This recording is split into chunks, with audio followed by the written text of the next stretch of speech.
Support Narativ's independent journalism at patreon.com/narrative and check out our podcast wherever you get your podcasts. And don't forget to subscribe and download.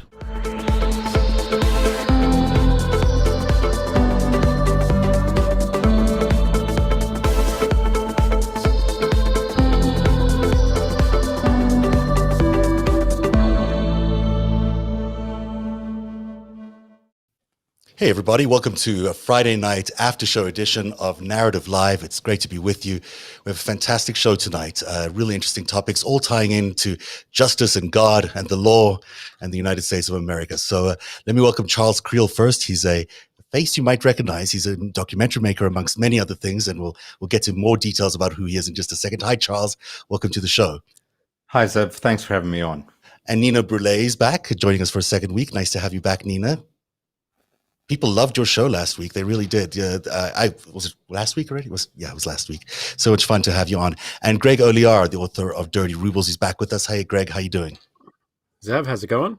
It's been a week. I can't, sort of scrambling to catch my breath on the way into the show today. But boy, there's been a lot of news. Did any of you watch the debates or non-debates or whatever it was the last night, or at least had any reaction today to what seemed like a decent contrast is what the Joe Biden campaign wants to describe it as.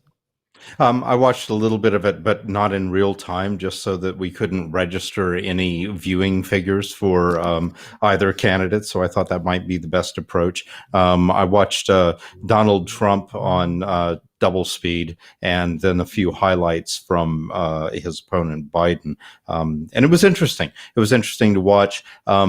Trump did precisely the opposite of what it was that he needed to do, unfortunately, which was to not be himself.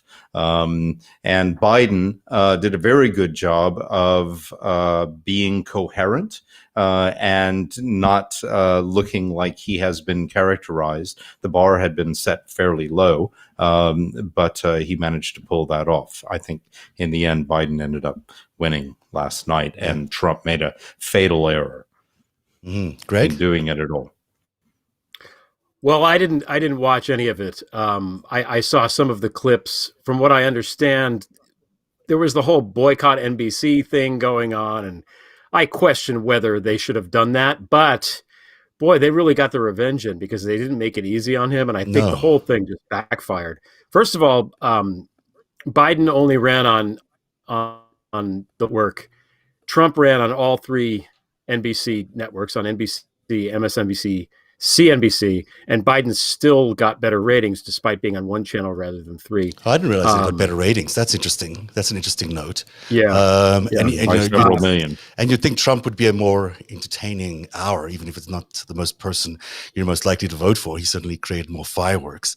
I'm sure a lot of his ratings were people, who tuning in for the dumpster fire, which I think they weren't disappointed. I mean, there was that one woman that was on Twitter last night who, the first two times I saw her, I thought that it was Allison Janney doing some sort of CJ Craig thing. And I'm like, has Allison Janney gone MAGA? What's going on? Yeah. And then, no, it was just this woman that liked Donald Trump's smile that was trying to look like CJ Craig. And I think that's when I was like, I think I'm done with this for tonight. I'm looking forward to an actual debate. It would be nice to have an actual debate, and that's next Thursday, as far as I am aware. Nina, did you have any thoughts on that? Oh, I can't hear you. Why can't I hear Nina? Can you guys hear Nina? Yeah, we can't hear Nina. Yeah. Maybe you're on mute, Nina. It's quite possible you've muted yourself. While we figure that out, let's talk about the other big stories of the week. Greg, you wanted to talk about Christie. Yeah, I had been following the Christie thing closely for a variety of reasons, starting with the hospital where he went. Morristown Medical Center is 10 minutes from the town where I grew up and where my parents lived. And in fact, my father was in that hospital 2 days before Christie was. He's okay. Not COVID related, by the way. And I know the hospital well. I've been there a bunch of times. So, and it's a great hospital, and I'm sure he got good care. But I was really curious what was going to happen with him specifically, because of all of the people that have it, that got COVID, that were in Trump's orbit, he seemed to be the least prepared for it physically, between the obesity and the asthma and his advanced age and everything else. It was like, oh God, if somebody's going to not make it, it may well be him. So not that I was rooting for him to die or anything, but I still was curious how it was going to work out. He was in the ICU. It came out today for 7 days, which is a long time. Long time, yeah. And he pulled through, but they gave him all of the mono, whatever it is, cocktail drugs that are not available to us. So, the good news, as I tweeted today, the good news is it seems like they do have a way to treat this thing. I mean, if you can save Chris Christie, you could probably save most people, right? I mean, just not to be funny, but as an actuarial scientific thing, right?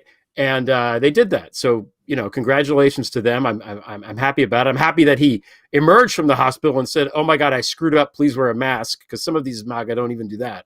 But we, the rest of humanity and people in the United States, don't have access to those drugs, and that's not fair. So, they kept this guy alive, gave him a spot at the ICU, and gave him these drugs that other people weren't getting, and that's just kind of not cool. And I want to point out that's part of the whole Trump thing all along.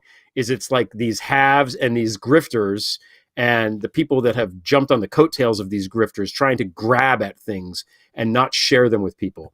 That right there is indicative of the entire way that Trump and his team have handled the pandemic.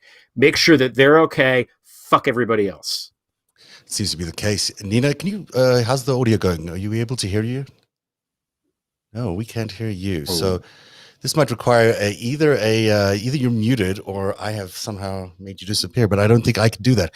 So you might have to reboot your connection. And I'll just see you in a minute. In the meantime, let me find a 3 box here. This is what happens in a live TV setting. And it's interesting. Greg, that we were not able to, that he in fact said that when he was training for the debate, if you can do that with Donald Trump, he was told not to wear a mask. And that was part of of what he sort of thought the impression was. So this will sort of work. There you go. I tried to do that. It's a lot to do in a bit. So let's talk about Charles and why he's here, because you've really captured my interest this week, in particular because of Judge Amy Coney Barrett's nomination testimony, whatever it is that she's doing. It seems to me that there's something that you've done in your work which really ties into what Amy Coney Barrett has also had behind her in terms of getting her to this nomination. So let's first describe your movie, which is a fantastic movie. It's called People You May Know. And tell us a little bit about it and how you got to be in that position where you made this movie.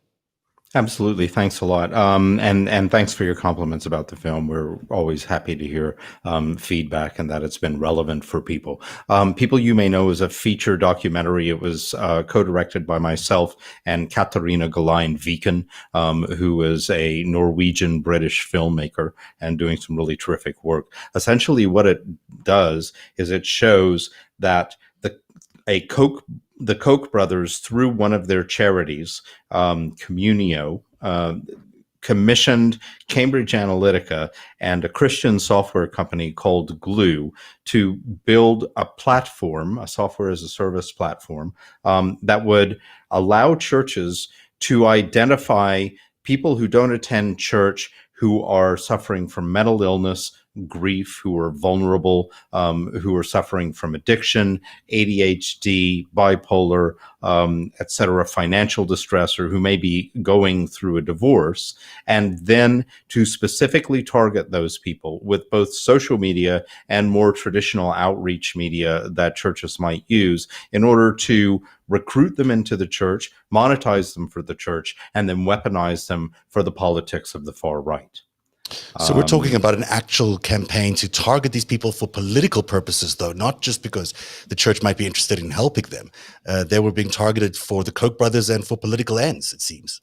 That's exactly right. And if you have heard of Chris Vickery, who is a security specialist and security analyst who discovered a database from Aggregate IQ, which is a company associated with Cambridge Analytica, he also discovered a huge database from United in Purpose, which is a Christian charity in the United States, a 501c3. And this United in Purpose database parallels the RNC database. So you mentioned Chris one goes Vickery. up 5 million, the other goes up 5 million. It's pretty clear that data is in a free flow back and forth, and with Cambridge Analytica as well. So there's a clip from your movie I'd like to show, and it's from Chris Vickery, and it talks about how the database works. So let's take a look at that, and then on the other end of this, we'll come and discuss, see how it all ties in. Well, if you can figure out that 95% of the people that are interested in thing A are overlapping with people that tend to join your church in your area, you can target the people in your area that have trait A. If you know that this person buys these things at the grocery store, and you know that their friend, Beth, comes to the same church, has a kid about the same age, but you don't have her grocery store information, if you have 3 other friends that you do, you can pretty much guess that she buys about the same type of brands that these other ones do. So even though you only have one little spoke here, it feeds back into the main data pool of predictability. And all of a sudden you have this ability to enumerate things about Beth, or you can draw it out in other teasing ways. But someone might say, it's just my name and my phone number. Well, for one individual, yeah, with one person, it's like, one single grain of gunpowder, of explosive powder. And you can light that with a match and, that was fun. No harm done. But when you've got a huge pile of it, you don't want a match to get anywhere near it because it'll kill you.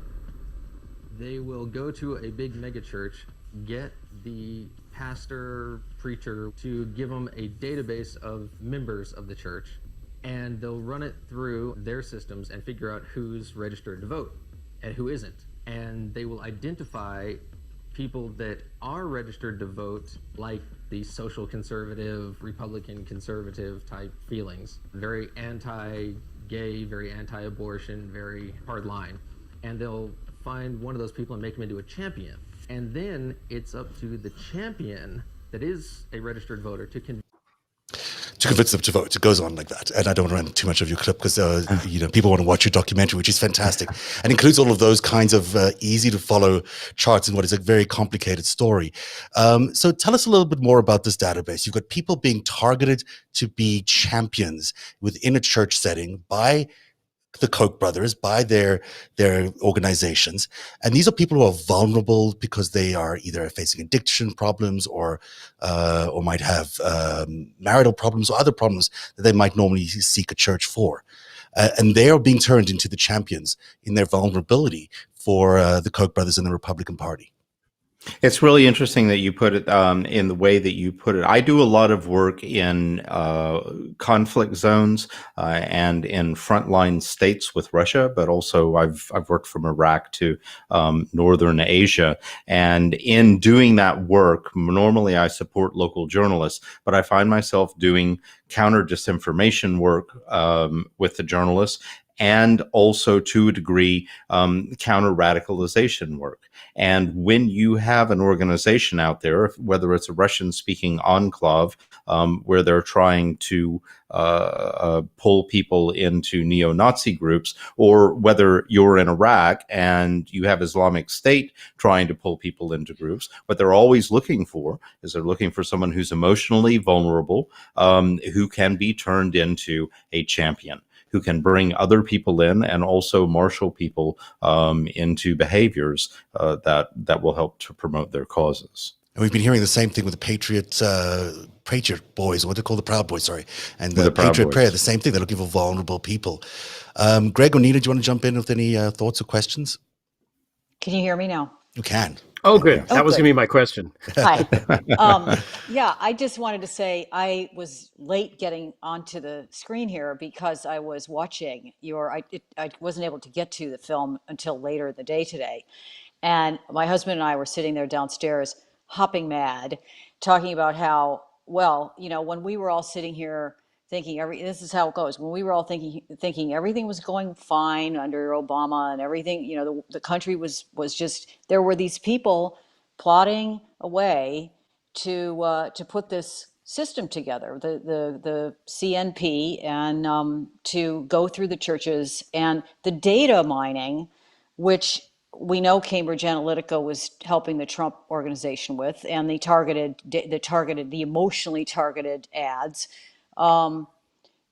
It was only a matter of time before they would try to do that with churches, I would think, because they've always been aligned with the churches.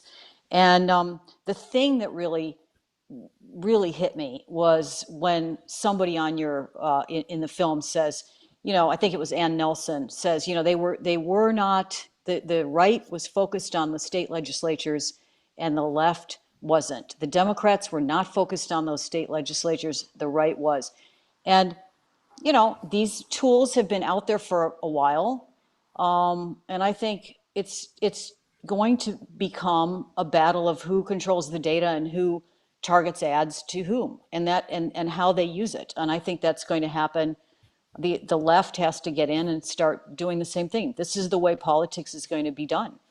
Only the left doesn't have the churches necessarily. Sorry, go ahead, Charles. No, but there are other places where they could be organizing. You're right, exactly. So there are real serious complications in this. There's two or three things to address in what you said, Nina. Yes, they have been out there organizing and doing this work. In fact, the CNP that you mentioned is the Council for National Policy. They were founded in 1981, and they're off the back of Ronald Reagan's election. They are the most powerful political group in America that you have never heard of. And when, in the course of our investigation, we finally discovered for ourselves the Council for National Policy, it suddenly explained my entire adult life in terms of politics and the politics of the right and the rise of the right. So the Council for National Policy was formed off the back of the Southern Baptist Convention. It has racism in it and exclusion in its DNA. And they were founded with the express goal of rewriting the U.S. Constitution by 2020 according to Christian law. And the way that they intended to do that was to call a constitutional convention. That is, 2/3 of the states' legislatures need to call a convention. Now, what's really interesting that I've heard out in the news lately, Nancy Pelosi asked people to pay attention to the state legislatures. Please pay attention to that. Her, at least spoken purpose about that, express purpose, was that should the election get thrown to the courts and no one has been appointed to the Supreme Court, then it will go back to the election will be decided by the state legislatures. And right now, the Republicans have a majority. And in fact, those are Council for National Policy Republicans who are there, who have that majority at the moment. I just want to say, you may have heard of the Council for National Policy this week because the Washington Post has run a story where they have 2 videos from the Council for National Policy's last conference. In one of those videos, there is someone talking about directly how to suppress the vote. Well, in the course of our investigation, I went undercover to a Council for National Policy conference. It's the first time anyone's ever done it. Recorded a lot of video there, but we also have more than 20 hours of Council for National Policy sessions, and we'll be releasing those next week, along with the most recent membership list for the Council for National Policy. So look for that on Twitter. My name is my Twitter handle, Charles Creel, and we'll definitely be putting that out in the coming weeks. Definitely share it with us. We'll definitely put it on the air here as well. That's really that's big news. I'm sure there's some interesting names among them. We certainly know that the people like the DeVos family have been very involved in the CNP for a long time. People like Eric Prince, even Michael Pence, who's the vice president right now. Those people have all been involved. And then there's this other group. The name escapes me. Perkins. What is he? Tony Perkins's group. It's gone right out of my head Yeah. too. Sorry, that's No worries. But there's a lot that of was this. a setup. These are all people that are set up, very supportive of the Trump campaign. We think of the Trump coalition. Yes, it's made up of Russia and a bunch of foreign entities. It's also made up by a bunch of, very far right extremist Christians. They're not even, they're not Christians of your, day-to-day variety. They are very extremist in their points of view, and you've had to encounter that as you did your documentary, and it involves everything from abortion to gay rights to just ordinary rights, including voting rights. Tell us a little bit more about this sort of extremist ideology of these extreme Christians. So the idea is from the moral part of the Council for National Policy. And by the way, Tony Perkins was the last president of the CNP, Right. Before Bill Walton, who's the current president. So there's a moral component to it where you have the Christian organizations, and what they've been really very good at doing is getting not only the evangelicals but also Catholics to come in. And Steve Bannon is a member of the Council for National Policy. Kellyanne Conway, by the way, is a member as well, but they've both been scrubbed from the recent membership list. As people go into the Trump cabinet, they're scrubbed from the list, but the CNP is effectively providing the bodies for the revolving door of the Trump cabinet, and has been over the past 2 or 3 years. On the moral side, you have heads of church councils, just about every major figure that you've heard of from conservative religion and the moral majority over the course of the last 20 years. But then on the other side, what you have is the extractive industries, the oil industries. So the Koch brothers are very big contributors to the CNP. The Mercers are very big contributors to the CNP as well. And this brings all of these different figures together. So when I was working on this film, because I was the advisor to the DCMS Select Committee on Fake News in the United Kingdom, which is where my home is in London, I was running across Russia, I was running across Brexit, I was running across the Republicans and the Trump cabinet. I had Cambridge Analytica coming into the story. I had Henley and Partners coming into the story. I had so many different figures. Malta was a part of the story. And what I couldn't find was the one thing that brought everything together. And then I found it, and it was the Council for National Policy, and bam, everything suddenly made sense. Paul Manafort was a member of the Council for National Policy. So Manafort is the man who brought the Republicans to Russia and convinced them that no, Russia is a Christian state. It's a moral state because of Russian Orthodoxy. That's how he convinced them. That is how he convinced them, yes. Well, one way or the other. I mean, people say he was more of an agent for the Russians in terms of that's the way they might have lured in the Republican Party to the Russian fold. Is that what you're saying? Yeah. So that's exactly what I'm saying. And also Wayne LaPierre is a member, as is Oliver North is a member. So this explains our whole NRA story. It's amazing what a hub this is for all of these different interests. And the end goal, you say, is potentially a rewritten constitution, right? Is a constitutional assembly, I guess, that each state can vote on independently, right? And when they each have a vote, and when they get to 33 votes, that's when they can actually call a general constitutional assembly, or however that works. So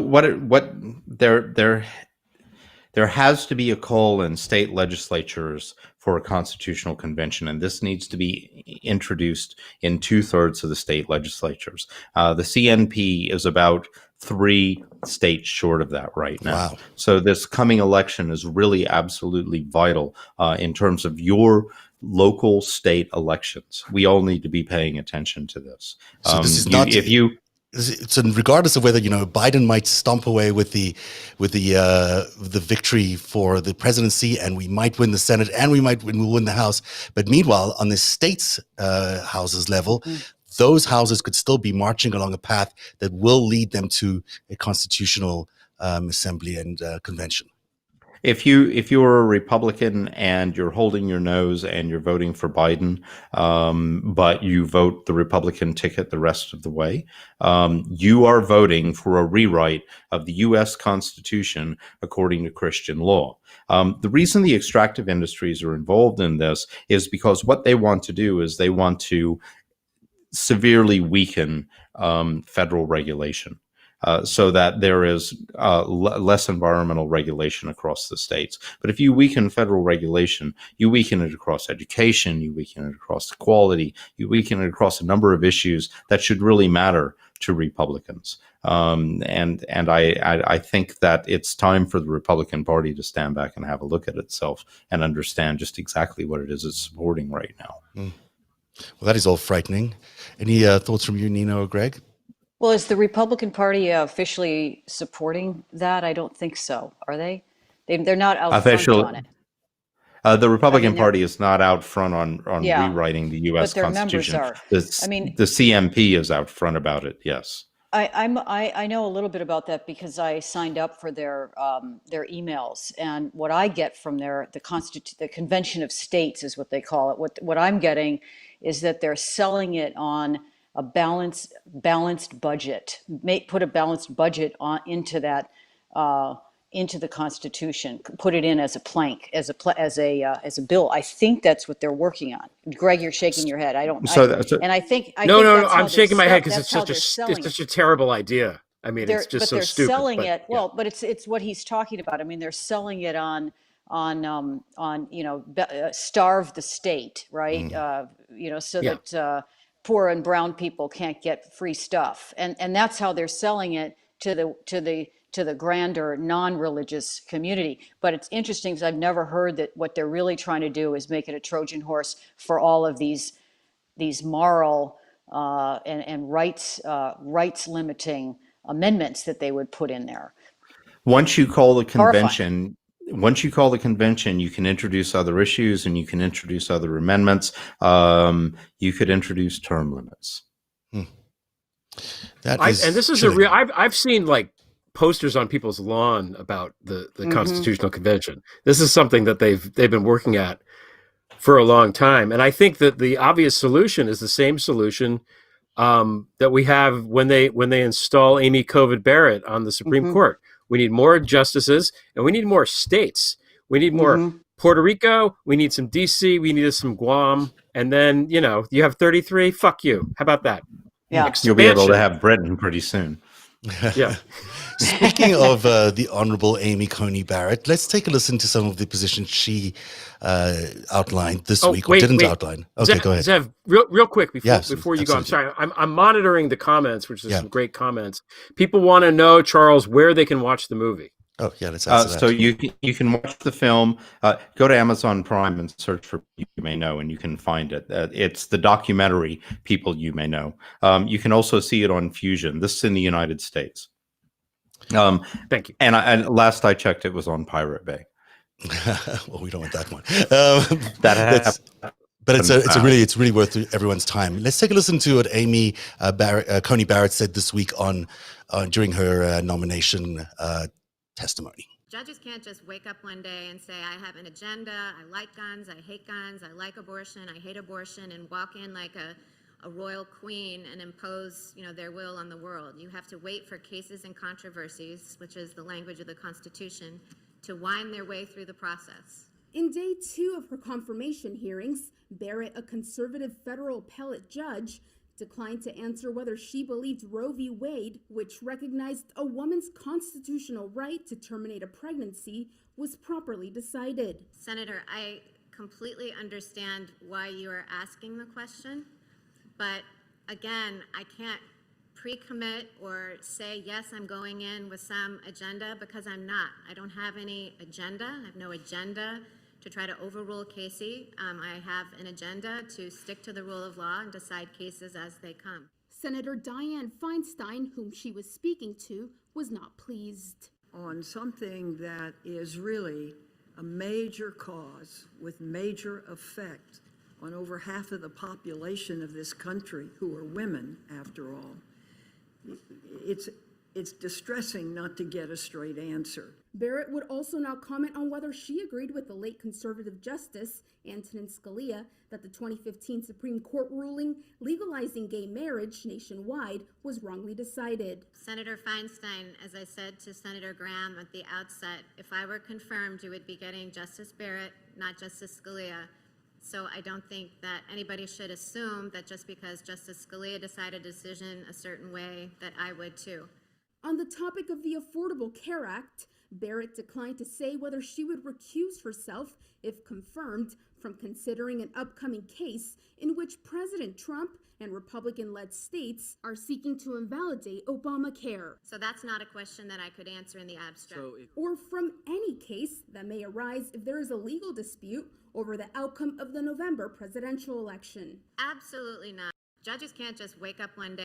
So she's very much in line with what your grassroots campaign there, run by the Kochs, that and the Christian the Council on National Policy. She's very much in line with what they're proposing in terms of policies.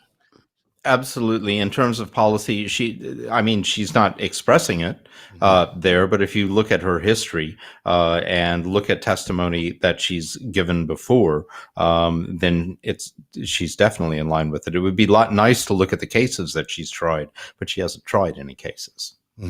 I spent a little time this week talking to someone who is a member of the People of Praise sect, which is really a cult.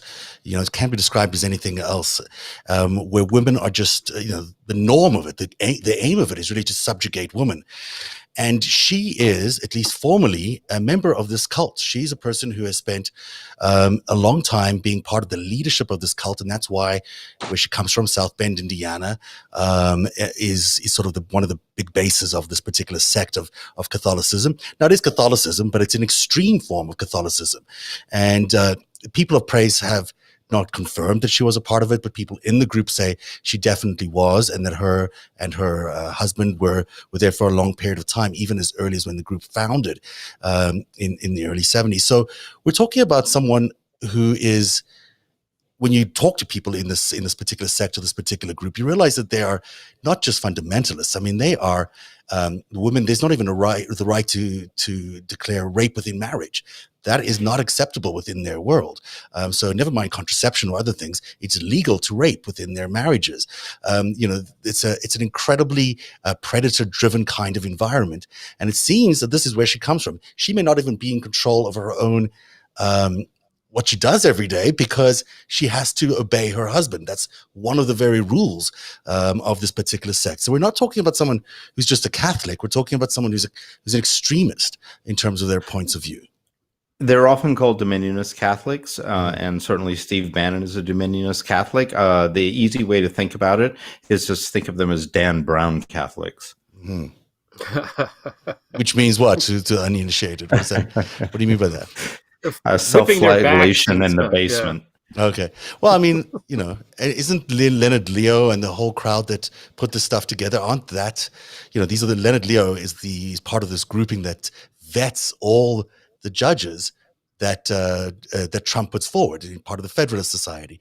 Tell us a little, isn't that the same kind of fundamentalist thinking that goes into their approach? I think it can be. One of the things I think I suddenly realized, and I'm not dodging your question, but one of the things I realized I need to be really clear about is that People You May Know is not an anti-religious film, nor is it an anti-Republican film. It's a film about the way that your personal mental health data and your personal health data is being used to target you in order to try to flip you and flip your friends for a different kind of politics. One of the examples that I use is I've talked about this to someone who then said to me, "Oh man, that totally explains my Aunt Edna. Ever since she's had that hip surgery and she's been on those painkillers, she got involved with this group online and getting involved with this cult online. And now suddenly she's a Donald Trump Republican." And so, Aunt Edna has probably been targeted off the basis of her mental health status. And I don't think anybody, no matter what your politics are, wants to be targeted. They don't want to be targeted when they're at their weakest, and they don't want all of their data harvested when they go to church. Especially Well, when they're so vulnerable. you're in the UK. I mean, you're lucky that you're in the UK where there is a GDPR, right? That's applicable. Well, I guess not, because it's Brexit, but it's more limited that what they can do with the data there than here. It's just the Wild West. It's like this gusher of data. It's the new oil. I actually went to a convention of these data brokers, and they were literally calling it, it's the new oil. And all of these things were completely predictable as soon as the internet came along, and as soon as the iPhone was able to report back to people who bought this information every single thing that we do, buy, sell, where we walk, what cars we buy, and so on. It was all predictable, and in this country, we will not get regulation of it because it is deemed to be useful for commerce, for greasing commerce, right? So this, that's different from what they're doing in Europe. But can I just say something about Amy Coney Barrett for a quick second? Because Please do. I take a slightly different point of view on this. I think the people of praise, how much different is it than Opus Dei? How many of those male judges have been Opus Dei connected? I'm pretty sure that Scalia was. And in my view, the Roe issue is really, they don't want to get rid of that because it is such a wonderful organizing tool for them. Her job is really just to maintain, to issue rulings that maintain power for the powerful against the powerless. She's going to be ruling on all sorts of cases that you and I and nobody is talking about right now that have to do with things like forced arbitration. And, of course, the ACA is a good example of that. But that's her role. And I'm not sure that they're going to take, and if once they solve that for their constituents, how are they going to maintain that? How are they going to get those people to come out and vote? This is why they had to pack it, because it's for the Kochs. It's not for these religious groups. It's for the Kochs, and it's for the moneyed classes to keep power against the powerless. That's my opinion. But you don't think she's going to, she probably thrust will be a vote for. Yeah, but the thrust towards Overturn that's it. getting a more moral Christian society, it does lend itself to a more authoritarian kind of system. And these people, the powerful, as you might want to call them, they seem to want a more authoritarian kind of system. They don't like the unruly, population sort of rising up against them as they fear they might happen if they lose the majority. And so, I think, at the end of the day, this kind of religious authoritarian policy is what they're looking for. Well, they go together. I mean, there's no doubt that Opus Dei has been inside fascist dictatorships, from Franco to Pinochet to, I mean, they're all over in those types of authoritarian governments. So they do come along with it. Yeah. Greg, do y'all think? Sorry, go ahead, Charles. Do y'all think, and maybe Greg, you can answer this, or but do y'all think that, let's suppose that she does vote against Roe v. Wade, let's say it comes up and abortion goes, and there's no longer that organizing principle there seems to be another organizing principle that could be brought forward for the right, and that's race. Because for the first time in my mature adult life, I'm seeing race discussed in a way that really shocks me. Really shocks me. And you're in Alabama, right? Right? Are you in Alabama right now? Yes, I'm in. I've seen it discussed privately down the bar. That's one thing, but to see the president discuss race the way that he discusses it now is really hard for me to believe. How's it coming across in Alabama? Are you noticing that people are more finding it more permissible to be more racist again, or is it pretty much the same down there, but it's just the rest of us are getting shocked by it? It's never been a problem to show your stripes down here, I'm afraid. Yeah. I want, just to piggyback on what both of you have said, the key for Roe v. Wade and for focusing on race is maintenance of the white male patriarchy, the straight white male patriarchy, I should say, which we can talk. Roe, I don't like the word abortion, and I don't like it being framed that way. Choice and pro-life, these words are kind of ridiculous in a sense, because what they really want to do is control the decisions that women make about their bodies and their health.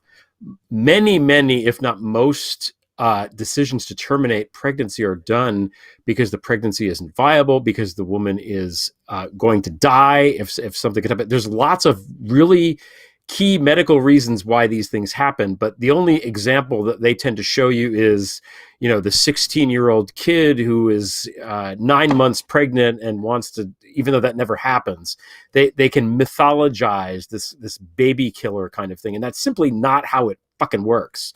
What they want to do is control women, and they want to control the gay and lesbian community, and they want to control people of color. And why? Because they want to preserve straight white male rule or patriarchy or privilege over society. That's what this group seems to me to be. And that's what this Amy, whatever her name is, seems to be an agent of, which is, the most effective form of it. It reminds me of when they put Clarence Thomas in there. Well, he's black. We'll give them Clarence Thomas. Let's find the one black man who stands against everything that he should, and put him on the Supreme Court just to stick it to the black community. It's the same thing with her. It's the same damn thing, and that's where we are again. Yeah, she's certainly no RPG. The Trump election was first and foremost a kick in the face to women. That's what I always say, because it was before. We forgot all about that, because afterwards came the Nazis and the intense and insane corruption and all of the other things. But it was that, and he apparently saved her for Ruth Bader Ginsburg's spot. She had been proposed before, and I think that he was waiting for her to be the replacement for the woman. It's just such a grave insult to the legacy, and that's the point, really, right? I mean, it's all about insulting and slapping in the face, making those points. But she's terrifying. She's, the originalism is her mantra. That's how they get away with it, and I just don't understand how those senators can sit there and listen to that and not say, well, do you not think that the founders' opinions on these things would have evolved with air travel and antibiotics and no slavery? I mean, how can you not take those things into account and assume that those people would not have evolved along with our society? If she was an originalist, she would withdraw. They don't want a woman on the court. The founding fathers didn't even give women the right to vote. Go home, Amy. And how would an originalist rule on an issue of race equality? It's a good question, because it's not really determined. Originally, when we started out, this was not an equal country. This was a country where you had slave owners, and slaves. The thing that this woman from the sect that I spoke to this week kept underlining to me is that the Amy Coney Barrett is really a handmaid to these white oppressive Catholic males, and that she was there supporting their decisions and carrying them out within this community, because she was part of that leadership structure, and that leads you down to that incredible book and series. And are we entering a period where we're that terrified of what might be next, even beyond a Biden administration, that we could still see this story of the Handmaid's Tale just still be part of our fear as we proceed in American history? Zev, just real quick. I want everybody else to talk, but Yeah. as someone who grew up Catholic, whose family is Catholic, who actually was a confirmed Catholic and who went to Catholic college and was taught by Jesuits, this woman is not Catholic in any way that I've ever interpreted it. So let's be careful with how we use the word Catholic. Absolutely. On behalf of all the Catholics in my life, she is not an example of a good Catholic, period. None of these Opus Dei people are. The Father McCloskey people, that their little crew in DC, Bill Barr and these guys, these are not good examples of true Catholicism as I've ever known it. So yeah, it's the first time I discovered the term charismatic Catholicism, which is the first time I'd heard about it. But that all comes down from that sort of encapsulates who these people are, and its base seems to be in Indiana, where we find Mike Pence, and we find Pete Buttigieg, and we find now Amy Coney Barrett, and who never heard of this place before, but suddenly here it is, a big center of policy making for us. I want to play a little bit of Sheldon Whitehouse. Did you guys see his presentation this week? Because I thought he was really interesting, and it might be an interesting way to put this all together, because you've got this, some funding going all the way down to the grassroots level, as Charles has spoken about in his movie and as expressed today.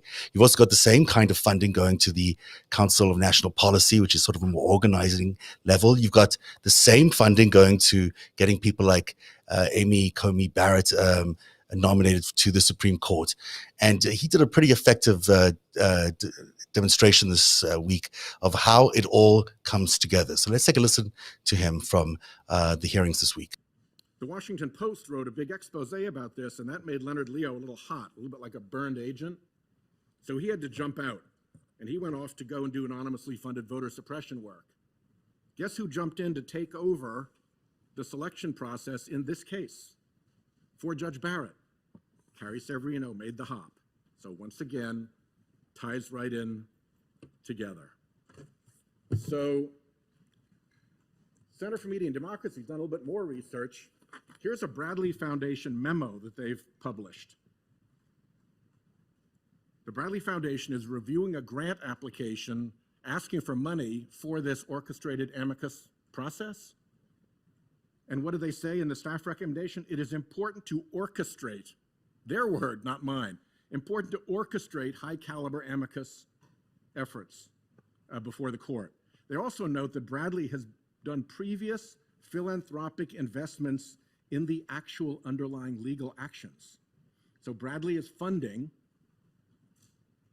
what do they call, philanthropically investing in the underlying legal action, and then giving money to groups to show up in the orchestrated chorus of amici. That can't be good. And it goes on, because they also found this email. This email comes from an individual at the Bradley Foundation, and it asks our friend Leonard Leo, who used to run the selection process, is there a 501c3 nonprofit to which Bradley could direct any support of the 2 Supreme Court amicus projects other than Donors Trust? I don't know why they wanted to avoid the reliable identity scrubber Donors Trust, but for some reason they did. So Leonard Leo writes back on Federalist Society address. So don't tell me that it isn't Federalist Society business. On Federalist Society, on his address, he writes back, yes, send it to the Judicial Education Project, which could take and allocate the money. And guess who works for the Judicial Education Project? Carrie Severino, who also helped select this nominee running the Trump Federalist Society selection process. So the connections abound. In the Washington Post article, they point out that the Judicial Crisis Network's office is on the same hallway in the same building as the Federalist Society, and that when they sent their reporter to talk to somebody at the Judicial Crisis Network, somebody from the Federalist Society came down to let them up. This more and more looks like it's not 3 schemes, but it's one scheme with the same funders selecting judges, funding campaigns for the judges, and then showing up in court in these orchestrated amicus flotillas to tell the judges what to do. So that seems frightening as well, because now you've got this overarching sort of lobbying group that selects judges, picks the cases, and then fights the cases, brings the cases to the courts themselves. And then you've got this, the extension of all these other funding schemes that we've spoken about on the show today. I mean, to me, that's terrifying. One of the things that we're going to release this week when we release videos from the Council for National Policy is the ex-head of the RNC fundraising giving a speech at the Council for National Policy about how 501c3 groups, that's nonprofits, can funnel money through 501c4s so that they can use their funds to support political causes. What a scheme, eh? Unbelievable. And it's quite cynical. Greg, I'm not sure if you're still following the comments. There are any questions from the people watching the show? People are writing really, really good things. There's no specific question, I don't think. Okay. Well, we've got a few minutes left. If anybody has any questions, then it would be great to hear from them. As we sort of near the end of this hour, Nina, any final thoughts?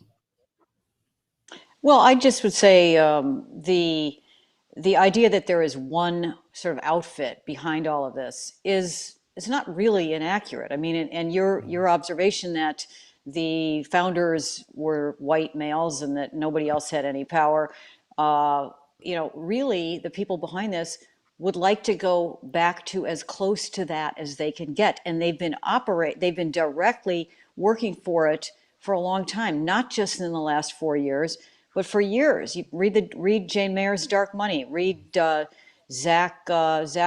blanking on his name. It's a terrific book called The Great Suppression, just about how they've been working on suppressing the vote of the poor and the brown for decades. It's not something new.